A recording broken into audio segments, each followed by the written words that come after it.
ओम नमः सिद्धेभ्य नमो जुड़ाणम। सभी को सादर श्रद्धात्म वंदन। आज श्रावण शुक्ला दशमी का दिन है। आचार्य कुंद कुंद देव का आचार्य पदवी पदारोहण दिवस की तिथि का दिन भी है। तो आइए इस शुभ प्रसंग पर सोनगढ़ संदेश आज कौन सा प्रसारित हुआ है और कौन सी हमें एक नई जागृति वाली प्रेरणा मिल रही है, आइए हम देखते हैं। पूज्य गुरुदेव श्री के वचनामृत के आधार से 236 नाम बोल उसके आधार से आज का यह संदेश प्रसारित हुआ है। संदेश है, जहाँ तक आत्मा की यथार्थ श्रद्धा, ज्ञान और अनुभव ना हो तब तक सत्समागम में से बारंबार प्रीतिपूर्वक उसका श्रवण, मनन तथा भावना करते ही रहना। उस भावना से ही भव का नाश होता है। देखिए यहाँ पर क्या बताया है, बहुत ही सिंपल और सारगर्भित मैसेज है कि जहाँ तक आत्मा की यथार्थ श्रद्धा, यानी कि जब तक आत्मा का यथार्थ श्रद्धा यानी सच्चा श्रद्धा नहीं होता और उसका ज्ञान तथा अनुभव ना हो तब तक क्या कार्य करना। अब पहले तो हम देखते हैं कि सच्ची श्रद्धा किसे कहा, सच्चा ज्ञान और अनुभव क्या है। तो सच्ची श्रद्धा का नाम है सम्यक दर्शन, क्योंकि श्रद्धा क्या है, दर्शन गुण की पर्याय है शुद्ध, और ज्ञान गुण की पर्याय, तो सच्चा सम्यक ज्ञान। तो सम्यक दर्शन, सम्यक ज्ञान, और चारित्र किसकी है, चारित्र गुण की पर्याय सम्यक चारित्र, और उसका अनुभव, अनुभव यानी लीनता। तो यहाँ क्या कहा कि सम्यक प्रकार से सच्ची श्रद्धान, सच्चा ज्ञान और उसका सच्चा आचरण, इन तीनों का जब तक ये हमें रत्नत्रय की प्राप्ति ना हो तब तक हमें क्या करना। देखिए हम ऐसा तो नहीं कह सकते कि अरे अभी हमें सम्यक दर्शन प्राप्त नहीं हुआ तो हमारा कोई भी कार्य, पूजा पाठ, स्वाध्याय करना सब व्यर्थ है, तो हम क्यों करें। तो अगर हम ऐसा करेंगे तो सक्षंधी हो जाएंगे और अशुभ कर्म में प्रवृत्ति जाएगी। तो पहले तो हमें ये विचार करना चाहिए कि जो 3 प्रकार का बंध होगा, शुभ, अशुभ और शुद्ध, तो उसमें से हमारी प्रवृत्ति किधर जा रही है। यदि अशुभ के साइड जाएगी तो हमारा संसार और ज़्यादा बढ़ना है। शुभ में प्रवृत्ति आएगी तो उसमें कम से कम वो शुभ से ही शुद्ध में भी प्रवेश होगा। तो हमें एक क्या बोलते हैं ना कि इतना तो विश्वास है कि हाँ, धीरे धीरे हम अपने आत्मा में, परिणामों में स्थिरता कर पाएंगे, क्योंकि भाई जब तक पुण्य का उदय नहीं होगा तब तक तो स्थिरता भी नहीं आएगी। अनुकूलताओं में ज़्यादा स्थिरता होती है, और जब जीव को क्या बोलते हैं ना कि उसको पूरी तरीके से प्रैक्टिस हो जाएगी, फिर तो उसको अनुकूल परिस्थिति हो कि प्रतिकूल परिस्थिति हो, उसे अपना एक गायक स्वभाव ही सहज दिखने लगेगा। लेकिन जब तक वो स्टेज नहीं आती, यहाँ पर बात क्या चल रही है कि जब तक वो स्टेज नहीं आती, जब हम सारे संसार की समस्त वस्तुओं को सहज भाव से देखें, तब तक हमें क्या करना है। तो जब तक हम ऐसे सहज भाव को धारण नहीं करते हैं तब तक हमें बुद्धिपूर्वक अपना मन कहाँ लगाना है, सत्समागम में। सत्समागम को क्यों महत्वपूर्ण बताया है, क्यों देखो वो सत्संगति कहते हैं ना, लौकिक में भी हम देखते हैं कि यदि दो बच्चे हैं हमारे, अगर वो उनकी संगति सही नहीं होगी तो वो कैसे होंगे, मार्ग से भटक जाएंगे। और यदि बच्चों के घर के संस्कार और बाहर के उनके स्कूल के मित्र आदि वो भी यदि अच्छे संस्कारों वाले होंगे तो वो बच्चे बिगड़ेंगे नहीं, क्योंकि घर में तो बच्चे कम समय रहते हैं, लेकिन बाहर का जो उनको पाश्चात्य संस्कृति का और इन सब का प्रभाव है उनके ऊपर जल्दी आता है।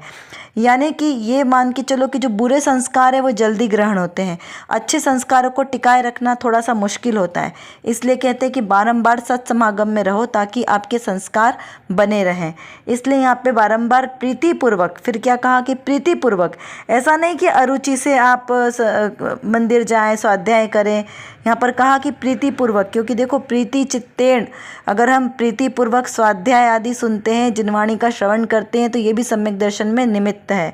इसलिए यहाँ पे प्रीतिपूर्वक कहा है कि आपको श्रवण करना है, मनन करना है, और बारंबार ऐसी भावना रखना है कि आपको एक दिन ये रत्नत्रय की प्राप्ति करनी है, आपको सम्यक दर्शन प्राप्त हो जाएगा। करना कोई करने का कार्य नहीं है, वो तो सहज परिणमन है।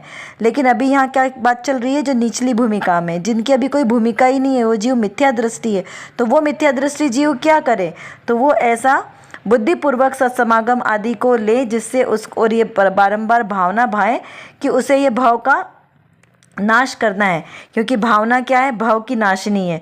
तो आप जैसी भावना करोगे वैसा ही भवन बनेगा, इसीलिए उस भावना से ही भव का नाश होगा।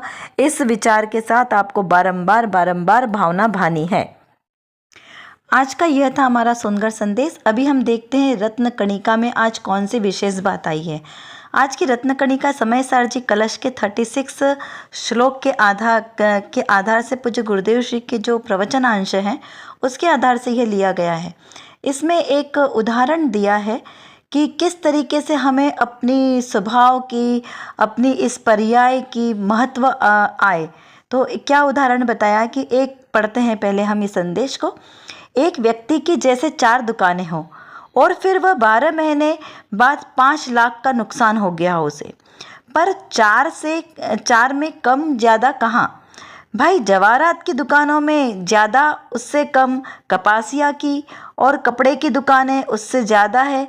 ऐसे परमात्मा सर्वज्ञ देव कहते हैं कि अनंत काल में 4 गति में परिभ्रमण कर रहे हो, इसमें कहाँ ज़्यादा समय बिताया, यह हमको विचार करना है ना। फिर कहा कि मनुष्य भाव में असंख्य गुण, अनंत भाव नरक गति के किए, नरक के भाव से असंख्यात गुना भाव स्वर्ग के किए, स्वर्ग के भाव से अनंत गुना तिर्यंच और निगोद के किए। हा समझ में आया। इस प्रकार से जो गुरुदेव श्री की बहुत ही सुंदर शैली है, क्योंकि पूरे अंतरंग से रोमांचित होकर वो जब ये बात कहते हैं तो वो बहुत आनंद की अनुभूति होती है।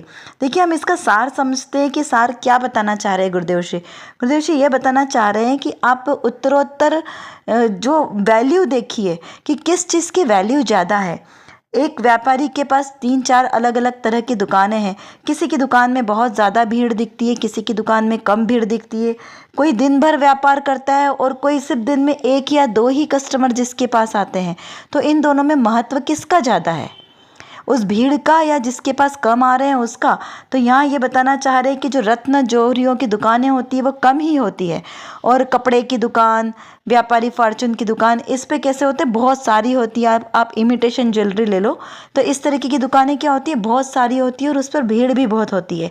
लेकिन कमाई किसकी ज़्यादा होती है।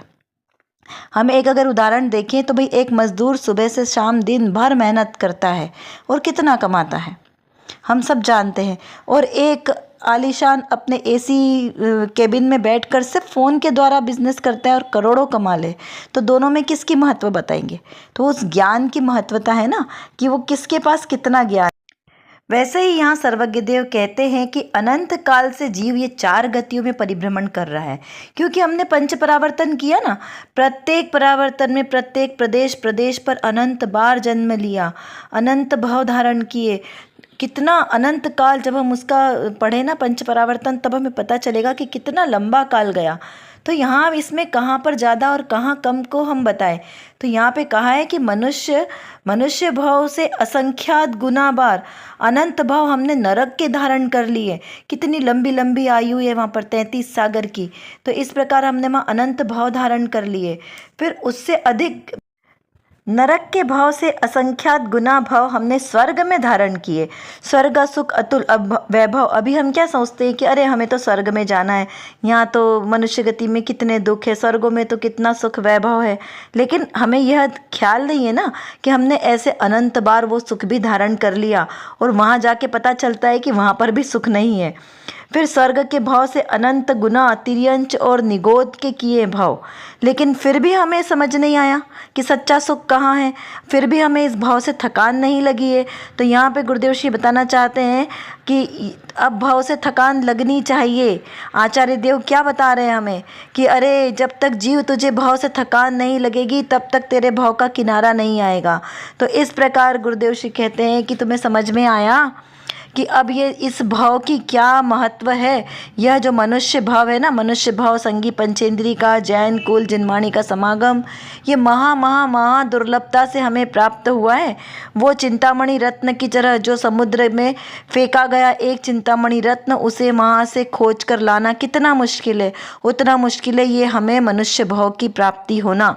और उसके बाद भी यदि हमने सम्यक दर्शन प्रकट नहीं किया तो ये हमारा भाव चला जाएगा।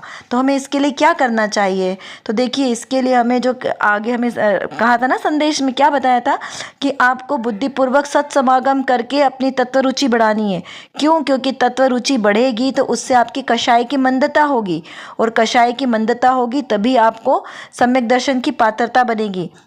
तो कषाय की मंदता होगी, उससे ज्ञानावर्णी कर्म का क्षयोपशम होगा और उसके बाद तत्व विचार करने की शक्ति प्रकट होगी।